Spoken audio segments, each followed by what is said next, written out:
So unless you've been living under a rock for the past couple of weeks, you know that NBA 2K26 is less than a month away. So that means that the infamous Mike Wang has returned, and he's been giving us information on what to expect when it comes to NBA 2K26. So if you're unaware, you can go over to Twitter or join the Discord, ask your questions, and it's possible that they may be answered. So here are 5 Q&As that we have received regarding the gameplay and the changes for 2K26. Starting with rhythm shooting. The question that was asked was, can you explain how the rhythm shooting works?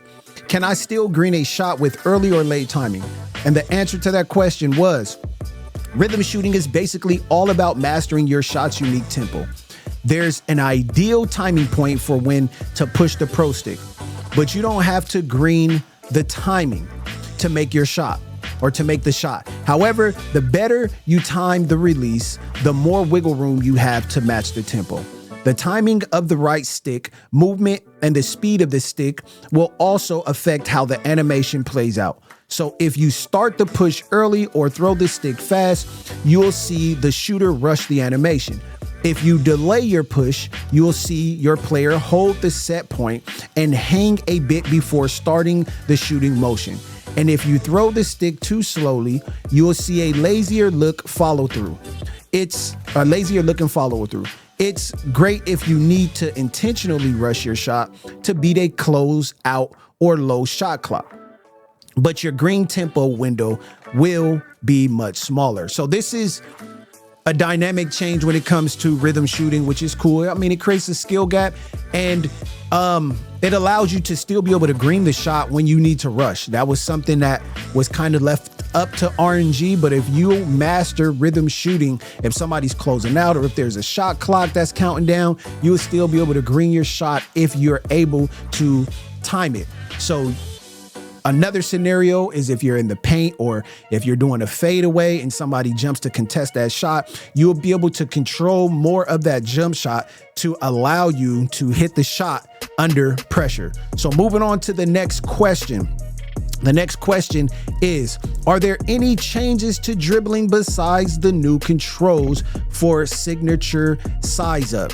So listen up, dribble heads. The answer to that was dribbling has changed a lot in NBA 2K26. Branching and chaining moves will generally feel more responsive, and you can interrupt. So you can interrupt more moves than you could in NBA 2K25. We made an effort to make dribbling faster and the inputs more responsive as well. You'll find some great new content as well as the return of some old favorites, Pippins behind the back wrap. So I think dribble heads will be able to create some nice highlights this year. That's fire. So they already said that they're speeding up the game. So hopefully it's decent enough to where we're not nowhere near NBA 2K25 on defense and offense. But when it comes to dribbling, we're able to chain together more dribble moves, and some good things are returning that people like, which was the Scottie Pippen behind the back. Let me know how you feel about that. And inputs are more responsive. So hopefully we're able to actually have fun out here when it comes to dribbling. We do know adrenaline bars are back. So you're not going to be able to just, unless you're Steezo or something, you still going to have to pass that rock when that adrenaline bar fade away because you got bumped by a lock. But moving on, the next question we have is, have there been any changes to baseline sensitivity? This is a W question right here. And the answer is yes. There has been improvement to addressing the baseline sensitivity, especially when attempting baseline layups. That's good, because I don't know where they got the idea. I mean, that was too realistic when it comes to you being forced out, or even when you catch the ball and they give you that weird animation, you just go out of bounds, got to waste a timeout. But now we see that now the baseline is a little bit more forgiving, especially when it comes to reverse layups. That's a W to me because it was super frustrating. Moving on to our fourth question. Are there any changes to dunking? Slashers, listen up.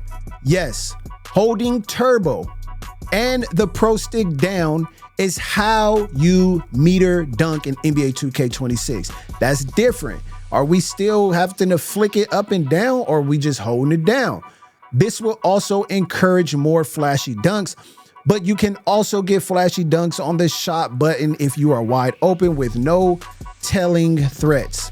The meter dunk logic has changed a lot, and you will notice a much bigger green window in open dunks, both driving and standing. I'm kind of nervous about hearing that because slashing is OP when it comes to that meter dunk. They did tweak it at the end of the year, and if somebody was if somebody was behind you, it was pretty much an automatic green. But there's a lot of times where you would just dunk on somebody like they wasn't even there. So I'm not too sure. I mean, that's a W for the slashers. But if they took away the flick and you're just holding down, I mean, that's almost like a jump shot. So it's going to be a lot of people getting those contact dunks in the paint when it comes to using the analog to dunk.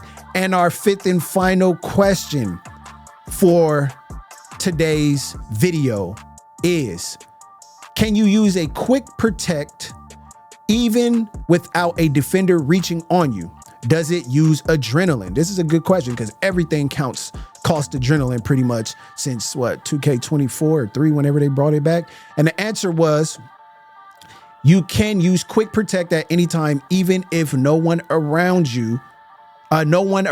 and it does not consume adrenaline. So you could pretty much, if they utilize this right or incorporated it right in the game, you will be able to basically spam quick protect. And if you're able to chain out of that, it might get crazy, you know? So let me know what you think about these questions and these answers, and have you put your question and answer in the feed, whether on Twitter or in Discord. I will be doing a part 2 to this video. I didn't want this video to be too long.